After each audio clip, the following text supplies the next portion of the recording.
যারা আছেন সুন্দর কাজ করেন। আর এখন দাওয়াত ও তাবলীগের কাজ হচ্ছে, ইউটিউব খুললেই বহু দাওয়াত হচ্ছে, বহু তাবলীগ হচ্ছে।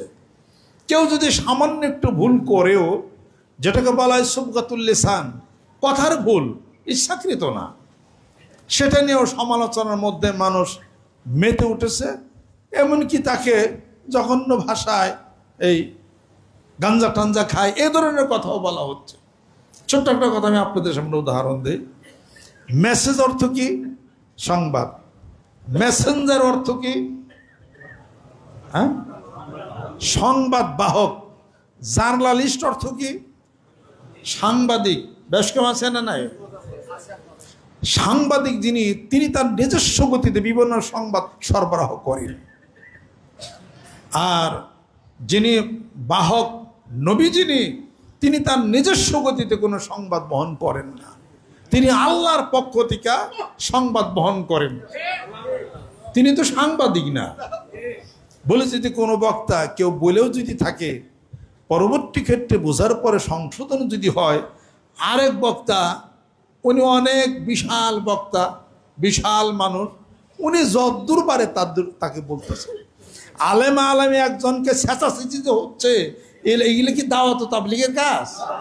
না গেলে গুতাগুতির কাজ? অশান্তি কেন হয়? এগুলো আল্লাহ পাক টোটালি পছন্দ করেন না। আল্লাহ পাক ইন্নাল্লাহা লা ইউহিব্বুল ফাসাদ, ফাসাদ কখন আল্লাহ পছন্দ করেন না। আল্লাহ পাক বলেন, আমার নিকটে দুটি জিনিস সবচেয়ে বেশি প্রিয়। এক হলো আল ঈমানু বিল্লাহ ওয়ান নাফু বিল মুসলিমিন, পরিশুদ্ধ ঈমান। ওমা উমিরু ইল্লা লিয়াবুদুল্লাহ মুখলিসিনা লাহুদ্দিন ওয়ান নাফু বিল মুসলিমিন, কোনো মানুষের জন্য কোনো কিছু উপকার, কোনো হিত করা।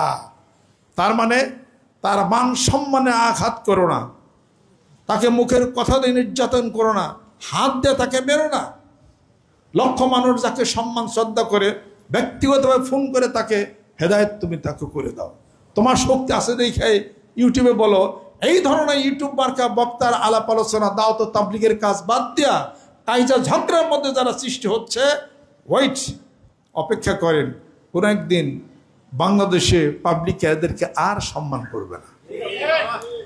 মানুষ যখন মানুষকে নিয়ে যখন এই ধরনের তার মান সম্মান আঘাত করে, আল্লাহ পছন্দ করেন না।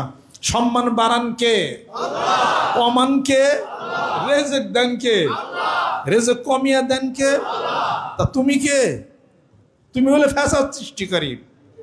ওয়াতুইজ্জু মান তাশাউ ওয়া তুযিল্লু মান তাশাউ বিয়াদিকাল খায়র ইন্নাকা আলা কুল্লি শাইইন কদির। সম্মান বাড়িয়ে দেই আমি, সম্মান কমিয়ে দেই, রিজিক কমিয়ে দেই, রিজিক বাড়িয়ে দেই।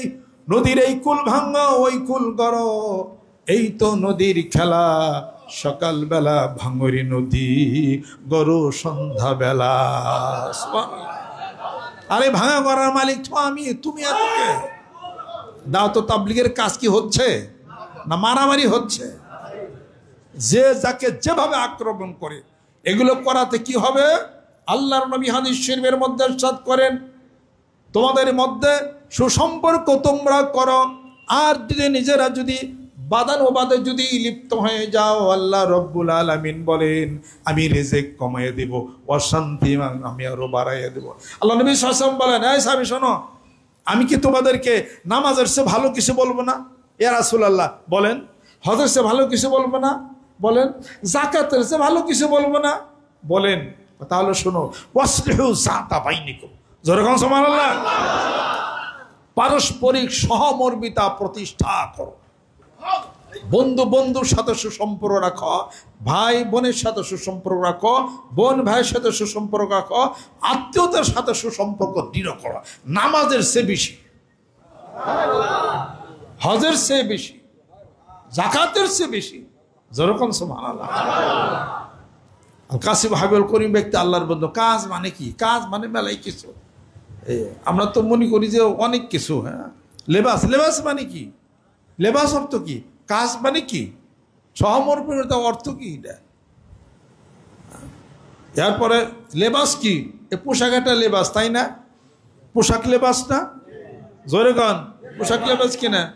টুপি লেবাস কিনা, পাঞ্জাবি লেবাস কিনা, অর্থ তো জানতে হবে কোরআনুল কারিমের, অর্থ তো বুঝতে হবে কোনটার সাথে কোনটার হিসাবপত্র কি। তাহলে এইটাই হলো লেবাস, তাই না? হুন্না লিবাসুল লাকুম ওয়া আনতুম লিবাসুল লাহুন। আল্লাহ পাক বলেছেন স্বামী স্ত্রীর পোশাক, স্ত্রী স্বামীর পোশাক। এই পোশাক অর্থ কি, এই লেবাস অর্থ কি? এই লেবাস অর্থ পাঞ্জাবি না, এটা হ্যাঁ আবরণ, এটা একজন আরেকজনের আবরু, একজন আরেকজনের পর্দা, একজন আরেকজনের লেবাস। যেরকম সুবহানাল্লাহ, আপনি কথা জবান এই জিহ্বা, এটা হলো লেবাস, পোশাক। আপনার দেহের সৌন্দর্যের পোশাক আপনার দাঁত, আপনি পরনে কাপড় পরেন, এটাও পোশাক। কথা বলবেন, ওটাও পোশাক। আচরণ করবেন, এটাও পোশাক। মানুষ বলেন মুখের বেড়া ঠিক নাই, বেড়া কি বাড়ির পোশাক না? বেড়া যদি না দেন বাড়িতে তো দেখবে মানুষ, তাহলে বেড়া বাড়ির পোশাক হয়েছে না? মুখের ভাষা এটাও পোশাক, কথা এটাও পোশাক, আচরণ এটাও পোশাক। বড় আলেম হওয়া এক জিনিস, জাননেওয়ালা হয়েছেন, আলেম হয়েছেন, আমলদার হন নাই। ইলম যদি না থাকে আমলে পারি পাবেন। আমাদের ইলম এত নাই, আমল করতেছি। ইলম যদি না থাকে আমলে পারি পাওয়া যাবে, আমল যদি কম থাকে খুলুসিয়াতে পারি পাওয়া যাবে, খুলুসিয়াত কম থাকলে তাকওয়াতে পারি পাবে, তাকওয়া কম থাকলে মানুষ সৎ বন্ধুত্বের কারণে পারি পাবে। যেরকম কোন মা সাদিকিন, ভালো মানুষের তো বন্ধুত্ব করো, সোহবত এখতিয়ার করো। সোহবত এখতিয়ারের কারণে ওই লোকটার সাথে বন্ধুত্ব রাখার কারণে সেও জান্নাতি হয়ে যাবে। যেরকম সুবহানাল্লাহ। আবু হুরায়রার সাথে এক বিড়াল খেলতো, আবু হুরায়রার সাথে ওই বিড়ালও জান্নাতে যাবে। সুবহানাল্লাহ। আর ওই যে আসহাবে কাবার সাথে কিতমির নামক কুকুর আছিল, ওই কুকুরও বেচতে যাবে। সুবহানাল্লাহ। আপনাদের খেদমত আবার আরো অনেক মানুষ আছেন। সুবহানাল্লাহ। হাতের কাম ফালাইয়া দেয়া 50 জন আল্লাহ যথেষ্ট মনে করতাম। হুকুম করছেন আল্লাহ, আসছেন, বেজান নেই? আমি কোনো বেজান না। আপনাকে সরম পাবেন কি? কারোর কোনো সরম লজ্জা নেই, কিছু না। আমরা আল্লাহর উপরে তাকে কাজ করি, ভরসা করে কাজ করি, বিজয় আমাদের শুনেছে, সে কল্পনার এই কাজ করি। মানিকগঞ্জ দরবার শরীফের টিটে দাওয়াত ও তাবলিগের মধ্যে, কাজের মধ্যে নামতে হবে, দাওয়াত দিতে হবে। কিসের দাওয়াত? বায়াতের দাওয়াত। কিসের দাওয়াত? আত্মশুদ্ধির দাওয়াত। কিসের দাওয়াত? মানবতার দাওয়াত। কিসের দাওয়াত? সম্মানের দাওয়াত। কিসের দাওয়াত? শ্রদ্ধার দাওয়াত। কিসের দাওয়াত? শরীয়তের, তরিকতের, হাকিকতের, মারিফাতের, জানা মানা বুঝার দাওয়াত। যেরকম সুবহানাল্লাহ। ঠিক তারই ধারাবাহিকতায় মানিকগঞ্জ দরবার শরীফের নেতৃত্বে ডিসেম্বরের 24, 25, 26 তারিখে এ দরবার শরীফ পূর্ব চত্বর পটলের ময়দানে সেই ইজতেমা অনুষ্ঠিত হবে। যেরকম সুবহানাল্লাহ। 5 কোটি মানুষের টার্গেটটা মাঠে আনছি, হয়ে যাবে ইনশাআল্লাহ। এবার চট্টগ্রাম আমাদের টার্গেট, ফেনী, নোয়াখালী আমাদের টার্গেট, বরগুনা, বরিশাল তারপর আমাদের টার্গেট। এই জেলাগুলো মোটামুটি শেষ হয়েছে, কিন্তু বাতির নিচে অন্ধকার। আমাদের মানিকগঞ্জের 7 থানায় কাজ আমাদের কম কম হইতেছে আর কি। আমরা মনে করি যে কাছেরই তো মানুষ আসে যায়, হইব না আর কি, এই চিন্তা চেতনা আর কি। তবে যাই কিছু হোক, আনিস আমাদের মৌলানা মহাজিন সাহেব, ওনারা সবাই মিলে দরবার শরীফ পক্ষতে টিম ওয়ার্ক করতেছেন, সিঙ্গার সহকারে বিভিন্ন জায়গাতে যাওয়াতে অনেক কাজের একটা উদ্যমতা ফিরে আসছে। আলহামদুলিল্লাহ। আজকে যারা আসছেন অনেক মানুষ আসছেন। সুবহানাল্লাহ। তবরকের ব্যবস্থা করা হয়েছে, আপনারা সকলে যাবেন। আর ছোট্ট একটা কথা শুনেন, সেটা হলো মানুষের মতো মানুষ একটা যদি হয় অনেক কাজ করা যাবে।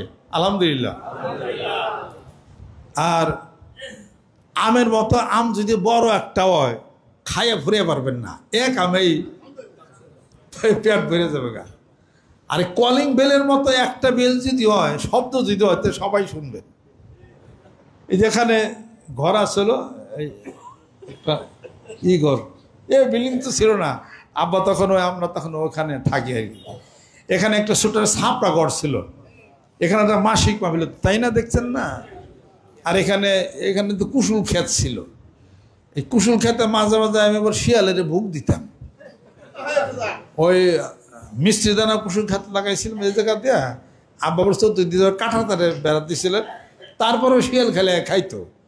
তাই চৈতন্য আসলো, উনি আবার ওই জায়গায় কুশুল লাগাইতো, ওনার কুশুল খাইতো না। তা আমি জিজ্ঞেস করতাম যে আপনার কুশুল খায় না, আমাকেও কুশুল খাই কে? কয় তোমরা কি ভুগ দেও? আমাকে ভুগ দিম কারে? কয় কে শিয়াল মামারে? আমাকে দৌড় শিয়াল ওরা পাইলে এবার ঠাই নিলে বাইরে আবি, ওর মামা করে দেবো কেরা, আমার 2 মামা আছে। কয় তা হইলো শিয়াল মামা কম লাগবো। এই কয় ভুগ তুমি কেমনে? কয় সন্ধ্যার পরে পরে ওই ক্ষেতের ওনে শিয়াল ওনে যাইয়া ওই খুরশির মধ্যে ওই কলা ঝুলে রাখবা, আর কইবা যে শিয়াল মামা এই কুশুল আর খায়ও না, তোমারে বুক দিয়া গেলাম। ওরা আমি আব্বার কাছে কইছি, আব্বা একই পাইছি, চৈতন্য তো ওই খেতে হ্যার খেতে কুশুল খায় না, তাই আমার খেতেও কুশুল খাইবে না, একটা জিনিস যদি করণ যায়। কয় কি করবো? তে কর এটা। আমাকে আবার বুক দেন লোক, হে এটা হিন্দুরা বুক দে, তুই দিবি কে? হ্যাঁ কয় বুক দিবি কি? আমাকে কলা কি নাই না, এমনি করে কন লোক হিয়াল মামা আমার খেতে আর খাইয়েন না। ভাই চাবরে কই দেখা যদি খাওয়া ফিরে মাকে তুমি কিনে কি করো, কলা কি নাই হয় না, কইছো তো ওই বারে বারে যা তোদের গেলে কিছু ছিল না। এর নেই কুশল বোনা হয়েছে এই বাজার থেকে, ওই তো মদনা কলা কিনাই না, এই খরচির মধ্যে বাইন্দা রশিদ আমারও অনুমূলা আছে, বাইন্দার মধ্যে জায়গায় জায়গায় দিছি। সন্ধ্যার পরে কইছি হিয়াল বাবা এই যে কলা দিয়ে গেলাম, বুক দিলাম, আর কলে যে কি খাই ওটা গেল কুশল। আল্লাহর কি কাম, সকালবেলায় একটা কুশল আর ওদের খায় না। আমি কিছু আব্বা কুশল তো খায় না। ওই যাই কি রে বুকে কাম হয়েছে, শিয়ালে করছি কি কলা বলে খাইয়া আবার তারপর দিন আবার কুশল খাইছে।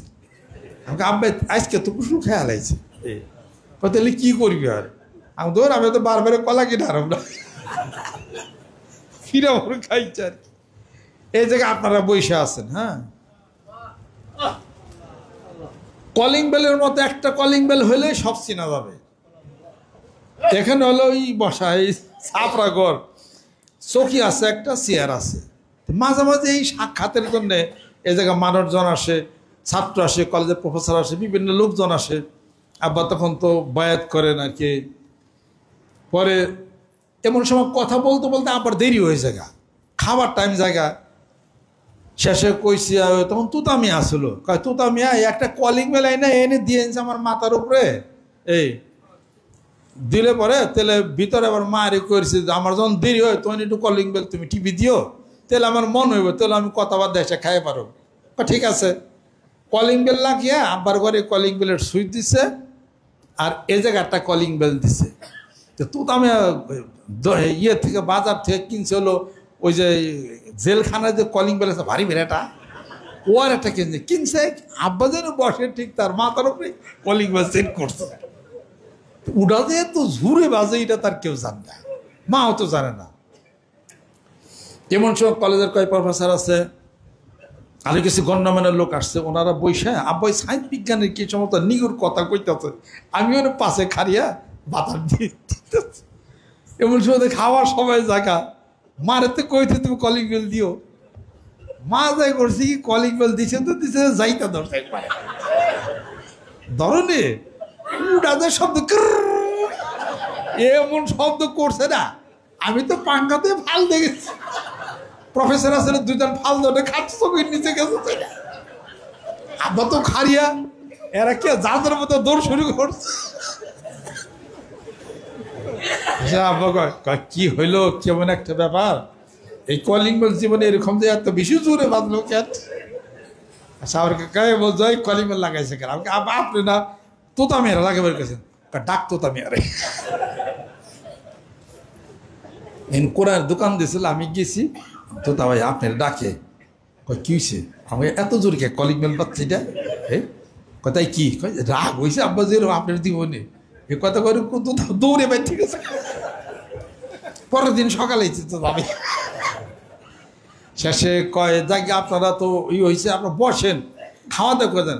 কয় স্যার আজকে যতই কন ওয়াজ আজকে আর আমাকে ধরবো না, এরকম একটা ভয় আমরা পাইলাম, আরেকদিন আমরা আসুন। এই আর তাতে বাসায় ফিরতে যাই মায়ের ডাক দিছি, কয় তো মঞ্জু তোর মায়ের ডাক দে। আচ্ছা তুমি এই ব্যাগকালের মতো কলিং বললে কে লেগে বাঁচাইছে এরকম করে? আমার কি দোষ, তুমি না কইছো দেরি হইলো কলিং বেল টিপ, মাঝে যাইতে ধরছে এই অবস্থা। আর তো আমি আর তার পাওয়া গেল না। পরের দিন সকালবেলা আইসি সে সোজা পাও ধরছে, তখন বসে পান টান খাই, তখন তার রাগ নাইকা পাও ধরছে, তারপর মাফ চাই। মাফ চাই, তুমি এত বড় এই কলিং বেলটা আই না, আমি এমন একটা কথা বলতেছো সর্বনাশ করছো, আর এই সময় তোমার আমি পাইলাম নাকি এটা খবর। তার মানে এইসব পাইলে তো জুইতা দে বাইরে তো। একদিন গেছে গা, রাগ কইমা গেছে গা, আমি মাফ চাই, আমি বোঝা পারিনি গা, ভুল করছি, মাফ করে দেন। আচ্ছা আবার কয় যাও, মাফ করে দিলাম, অপরাধ মাফ হয়ে গেছে। এই জীবনে যত দোষ অপরাধ যা কিছু আছে, আল্লাহুম্মা ইন্না আলাইয়া হুকুকান কাসীরান ফিমা বাইনি ওয়া বাইনিকা, যেরকম সুবহানাল্লাহ।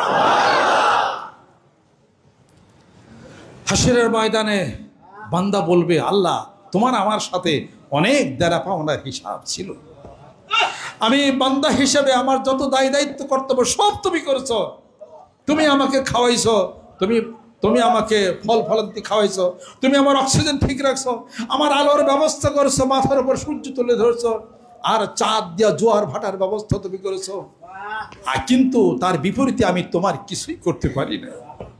রাত্রের গভীর যখন হয়েছে, তুমি তখন জমিনে নেমে তোমার কুটনীতি বা নেমে তুমি বলেছো হালমিন মুস্তাগফির ফাগফিরলাহু, আসো কি কেউ গুনাহ মাফ চাবে, তার জীবনের সমস্ত গুনাহ মাফ করে দেবো। আসো কি অসুখ, তার সেবা আমি দিয়ে দেবো। আসো কি অভাবী, তার অভাব পূরণ করে দেবো। কিন্তু বিপরীতে আমি তো তোমার নাম নিতে পারি না, তোমার জিকির করতে পারি নাই। বিপরীতে তুমি বলেছো ইন্নামাত তাওবাতু আলাল্লাহি লিল্লাযিনা ইয়ামালুনা সুআ বিজাহালাতিন সুম্মা ইয়াতুবুনা মিন কারিবিন, যত বড় গুনাহ করো না কেন বান্দা, যদি একবার মাফ চাও আমি তোমার জীবনের সমস্ত গুনাহগুলি মাফ করে দেবো। সেই মন, সেই হৃদয় সৃষ্টি করার জন্যে আমার মুর্শিদের বলিষ্ঠ নেতৃত্বে বাংলার জমিনে চক্ষু বন্ধ করে ধ্যানখালের মাধ্যমে আল্লাহর জিকির প্রচন্ড গতি কলমে দেওয়ার জন্যে মানিকগঞ্জ জেলার ৭ থানার মানুষ আল্লাহর আশেক পাগলের যারা আছেন মাঠে ময়দানে সেই দাওয়াত দিতে হবে। রাজি আছেন?